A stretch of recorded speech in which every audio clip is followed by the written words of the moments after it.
music industry tried to destroy Jimi Hendrix's career, until someone protected him. The year is 1966. The world is on the cusp of a cultural revolution, and a young, unknown guitarist from Seattle is about to ignite it. His name is Jimi Hendrix, and his guitar isn't just an instrument. It's an extension of his soul, a conduit for sounds the world has never heard. But before he could set the world ablaze, the very industry designed to amplify such genius tried to extinguish his flame. This is the untold story of how the music machine conspired against him, and the unlikely heroes who stood in its way. Jimi Hendrix arrived in New York City in the mid-1960s, a whirlwind of raw talent and untapped potential. He was a sideman, playing behind the likes of Little Richard and the Isley Brothers, but even in the shadows, his brilliance was undeniable. His fingers danced across the fretboard with a fluidity and ferocity that defied convention, coaxing sounds from his Fender Stratocaster that were alien, electrifying, and utterly captivating.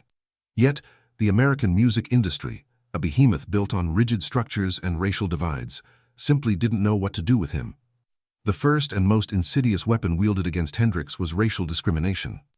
In an era where rock and roll was increasingly dominated by white artists, a black man playing psychedelic, blues-infused rock with such unbridled sexuality and experimental flair was an anomaly, a threat to the established order. Record labels, ever cautious and profit-driven, saw him as too out there, too black for white audiences, and too rock for traditional black radio. They wanted to pigeonhole him, to sanitize his image, to make him fit into a marketable box. But Jimi Hendrix was a force of nature, not a product to be packaged. His wild hair, his flamboyant clothing, his overtly sexual stage presence, it all challenged the conservative norms of the time, and the industry recoiled. Then came the record label politics and predatory contracts.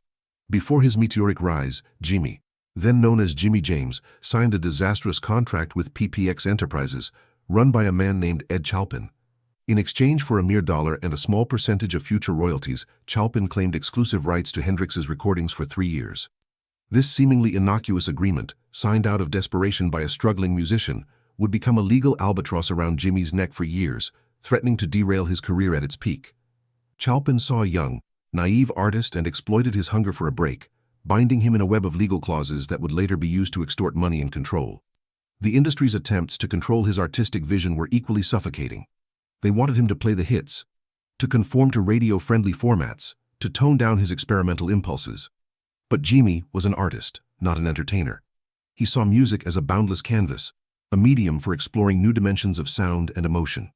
His improvisational style, his feedback-laden solos, his use of the whammy bar as a vocal instrument, these were not commercial choices, they were artistic necessities. The executives, however, saw only chaos where Jimi saw creation. They feared what they didn't understand, and what they feared, they sought to control or destroy. Even after he found a champion in Chas Chandler, the former Animals bassist who saw his genius and brought him to London, the shadow of these early contracts loomed large. Chandler, recognizing the futility of trying to break Jimi in America, understood that Europe, particularly London, was more receptive to groundbreaking artistry. He promised Jimi creative freedom, a stark contrast to the stifling environment he'd left behind. But the American industry, with its long memory and even longer legal reach, wasn't ready to let go. The initial skepticism from established artists and critics, while not a direct conspiracy, added to the pressure. Many couldn't comprehend his sound, dismissing it as noise or gimmickry. They were accustomed to the structured blues and rock of the era, and Jimi's sonic explosions were too radical, too raw. This lack of understanding, coupled with the underlying racial prejudices, created an environment where Jimi had to fight twice as hard to prove his worth, not just as a musician, but as a legitimate artist. The machinery of destruction wasn't a single entity. It was a confluence of systemic racism, corporate greed, legal traps, and artistic conservatism, all conspiring to keep a revolutionary talent from reaching his full potential. The move to London in late 1966 was supposed to be Jimi's escape, a fresh start. With Chas Chandler as his manager and producer, and the formation of the Jimi Hendrix Experience with Mitch Mitchell on drums and Noel Redding on bass, the band quickly became the talk of the town. Their debut single, Hey Joe, shot up the charts, and their live performances were legendary, drawing in rock royalty like Eric Clapton, Pete Townshend, and the Beatles. It seemed Jimi had finally broken free. But the American music industry, like a relentless predator, was merely biding its time. The first major blow came in the form of legal battles, specifically the ongoing dispute with Ed Chalpin and PPX Enterprises. Chalpin, seeing Hendrix's burgeoning success, resurfaced with his contract, demanding royalties and control over Jimi's recordings. This wasn't just a nuisance. It was a potentially career-ending threat. If Chalpin won, he could claim ownership of Jimi's master recordings, prevent him from releasing new music, or even force him to record for PPX. The legal fees alone were crippling, draining the band's finances even as they toured relentlessly. Jimi, who simply wanted to make music, found himself entangled in a labyrinthine legal war, a battle he neither understood nor cared for. The pressure was immense, a constant hum of anxiety beneath the roar of the crowd. Despite the critical acclaim and sold-out shows, financial woes plagued Jimi and the experience. The money coming in was often siphoned off by managers, lawyers, and record companies, leaving the band members with surprisingly little. Jimi, generous to a fault, often shared what he had, but the reality was that he was being exploited. He was a cash cow for many, but the milk rarely reached his own glass. This financial instability, coupled with the constant touring, led to exhaustion and a growing sense of disillusionment. The dream of making music was slowly being overshadowed by the nightmare of the business. The pressure from touring was relentless. The experience played hundreds of shows in a short span, crisscrossing continents, often performing multiple times a day. This grueling schedule took a toll on Jimi's physical and mental health. He was constantly on the road, away from any semblance of stability, fueled by adrenaline, alcohol, and increasingly, drugs. The demands of being Jimi Hendrix, the wild showman, the guitar god, were immense. Every night, he had to deliver a performance that was not just good, but revolutionary, pushing boundaries and exceeding expectations. The weight of expectation was crushing. Moreover, Jimi was often misunderstood by the very people who celebrated him. Many saw only the spectacle, the guitar burning, the feedback, the showmanship. They missed the profound artistry, the deep blues roots, the jazz influences, the poetic lyrics, and the spiritual quest embedded in his music. This superficial appreciation, while bringing fame, also isolated him. He yearned for deeper connection, for his music to be truly heard, but the industry often reduced him to a caricature. The most insidious threat was the attempt to control his artistic freedom. As his fame grew, so did the demands for more commercial, radio-friendly material. Record executives, still haunted by the Chalpin contract and eager to maximize profits, pushed for safer, more accessible songs. They wanted to mold him into a pop star, stripping away the very elements that made him unique. Jimi, however, resisted. He fought for his vision, for the right to experiment, to create the sprawling, complex soundscapes that would define albums like Electric Ladyland. This constant battle for artistic integrity was a draining, soul-crushing experience. He was trapped between the desire to create and the demands of a system that saw art only as a commodity. At this point, it felt like everything was conspiring against him. The legal threats, the financial exploitation, the relentless touring, the pressure to conform, the superficial understanding of his art. It was a perfect storm designed to break even the strongest spirit. Jimi Hendrix, the man who could make a guitar weep and roar, was on the verge of being silenced by the very industry that should have celebrated him.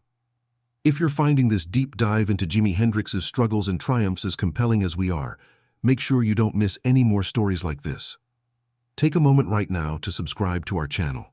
Hit that subscribe button and ring the notification bell so you're always in the loop for our next historical exposé. In the darkest hours of Jimi Hendrix's career, when the legal battles raged and the industry's grip tightened, a few key figures emerged as his unexpected saviors. These individuals, some controversial, some steadfast, played crucial roles in shielding him from the machinery of destruction and allowing his genius to flourish. The first and arguably most pivotal figure was Chas Chandler. A former bassist for the Animals, Chandler possessed a keen ear for talent and an unwavering belief in Jimi's potential. He discovered Jimi playing in a Greenwich Village club, the Café Wa, and was instantly mesmerized. Chandler didn't just see a great guitarist, he saw a revolutionary artist. He took a massive gamble, convincing Jimi to move to London, promising him creative freedom and the chance to form his own band. Chandler became Jimi's first manager and producer, guiding the formation of the Jimi Hendrix Experience and producing their seminal albums, Are You Experienced and Axis, Bold as Love. He fought for Jimi's artistic vision in the studio, pushing back against label demands for commercialism, and meticulously crafted the band's sound. Without Chandler's initial belief, his financial investment, and his strategic move to London, Jimi Hendrix might never have broken out of the American club circuit. He was the architect of Jimi's early success, providing the crucial protective bubble that allowed Jimi to experiment and grow. Then there was Michael Jeffrey, a more enigmatic and often controversial figure who became Jimi's co-manager alongside Chandler. While Chandler focused on the artistic side, Jeffrey handled the business, and it was often a brutal, cutthroat business. Jeffrey was a shrewd operator, known for his aggressive tactics and questionable financial dealings. However, it was Jeffrey who often dealt directly with the legal threats from Ed Chalpin and PPX Enterprises. He was the one who navigated the complex web of contracts, lawsuits, and countersuits, often using his own brand of intimidation and negotiation to keep Chalpin at bay. While his methods were sometimes ethically dubious, Jeffrey effectively acted as a shield, absorbing the legal and financial blows that would have otherwise crushed Jimi. He understood the ruthless nature of the music industry and was willing to play by its rules, even if those rules were dirty, to protect his star asset.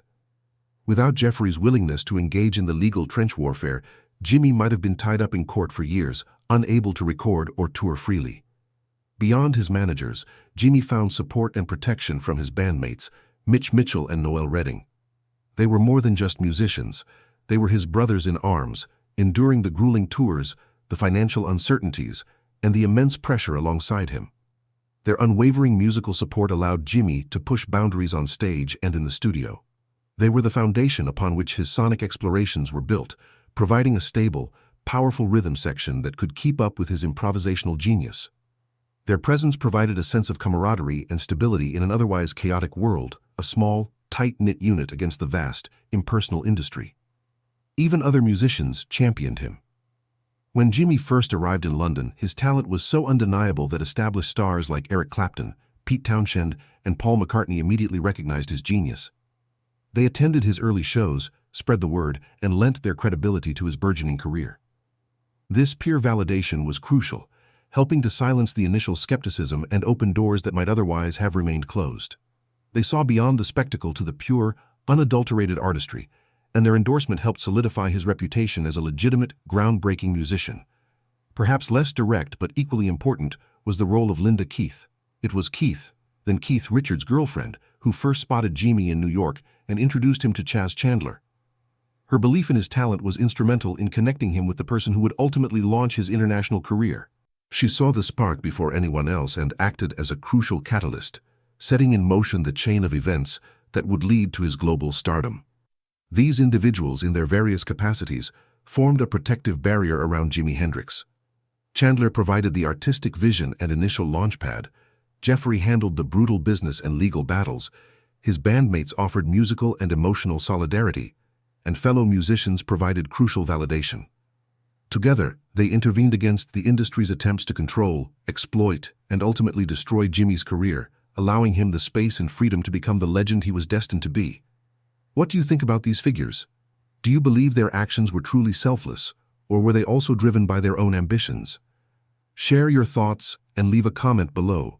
We love hearing your perspectives on these complex historical narratives. Despite the relentless pressures, the legal battles, and the constant attempts to control his art, Jimi Hendrix was not broken. Instead, he rose from the ashes of industry machinations, a phoenix of sound and vision, cementing a legacy that would forever change the landscape of music. His triumph was not just about selling records. It was about an unyielding commitment to artistic integrity in the face of overwhelming opposition. Jimi's most powerful weapon against the industry's attempts to destroy him was his unparalleled live performances. These weren't just concerts. They were spiritual experiences, acts of defiance, and declarations of artistic freedom. His performance at the Monterey Pop Festival in 1967 was a watershed moment. After a lukewarm introduction, Jimi unleashed a sonic assault, culminating in the iconic burning of his guitar. This act, both shocking and mesmerizing, was a symbolic rejection of conformity, a visceral statement that he would not be contained. It catapulted him to international stardom, proving that his raw, untamed genius could not be ignored. Then came Woodstock in 1969. Headlining the most iconic music festival in history, Jimi delivered a legendary, 2-hour set to a dwindling but devoted crowd. His psychedelic, blues-infused rendition of the Star-Spangled Banner was not just a song. It was a political statement, a sonic interpretation of the turbulent times, filled with the sounds of bombs and protest. It was a moment of pure, unadulterated artistic expression, a testament to his ability to transcend mere entertainment and speak to the soul of a generation. These performances were his ultimate rebuttal to those who sought to commercialize or silence him. They were raw, unfiltered Jimi, and the world listened. In the studio, despite the constant pressures, Jimi continued to create groundbreaking albums. Are You Experienced, Axis, Bold as Love, and especially the sprawling, ambitious double album Electric Ladyland were masterpieces of sonic innovation. These albums were not just collections of songs, they were immersive soundscapes, pushing the boundaries of what was thought possible with a guitar and a recording studio. Jimi fought for every note, every effect, every experimental flourish, often clashing with producers and engineers who couldn't grasp his vision. He spent countless hours meticulously crafting his sound, layering tracks, and experimenting with new techniques, all while the legal battles and financial woes continued to rage in the background. His refusal to compromise on his artistic vision, even when it meant longer studio hours and increased costs, was a testament to his unwavering dedication. His continued artistic evolution and refusal to conform were central to his triumph. Even as the industry tried to box him in, Jimi constantly pushed forward. He explored new genres, incorporated elements of jazz, funk, and R&B into his rock foundation, and experimented with new technologies. He disbanded the Experience to form Band of Gypsies, a move that alienated some fans and critics, but allowed him to explore new musical directions. This constant quest for innovation, this restless spirit of exploration, ensured that he remained ahead of his time, forever challenging the status quo. He never settled, never allowed himself to be defined by past successes or industry expectations. Jimi Hendrix's legacy is not just about his incredible guitar playing. It's about his unyielding spirit in the face of adversity. He proved that true artistic genius, when protected and nurtured, can overcome even the most formidable obstacles. He showed that authenticity and innovation can triumph over commercialism and conformity. His music, his image, and his story continue to inspire generations of musicians and artists to stay true to their vision, no matter the cost. The industry tried to destroy him, to control him, to make him fit into their mold. But with the help of a few dedicated individuals, Jimi Hendrix not only survived, he soared, leaving behind a body of work that is as vital and revolutionary today as it was half a century ago. He didn't just play the guitar, he redefined it, and in doing so, he redefined what was possible in music. If you've been captivated by this journey through Jimi Hendrix's incredible life and career, and you appreciate the effort we put into bringing these stories to light, please show your support. Give this video a big thumbs up and hit that like button.